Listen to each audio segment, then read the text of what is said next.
Bangkit bersama, raih prestasi. Aceh Jaya bangkit bersama.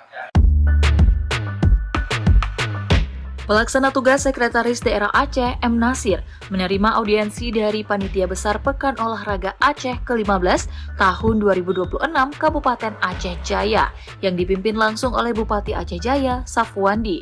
Pertemuan berlangsung di ruang rapat Sekda Aceh pada Kamis 22 Mei 2025. Audiensi tersebut membahas berbagai hal penting terkait persiapan pelaksanaan Pora ke-15 yang akan digelar di Aceh Jaya. Fokus utama pertemuan adalah mengenai kebutuhan pembangunan dan peningkatan fasilitas venue olahraga yang akan digunakan selama event berlangsung. Dalam sambutannya, M. Nasir menyampaikan apresiasinya atas inisiatif audiensi ini dan menekankan pentingnya kolaborasi lintas sektor untuk menyukseskan ajang olahraga terbesar di Aceh tersebut. M. Nasir mengatakan, Pora 15 di Aceh Jaya harus berjalan dengan sukses.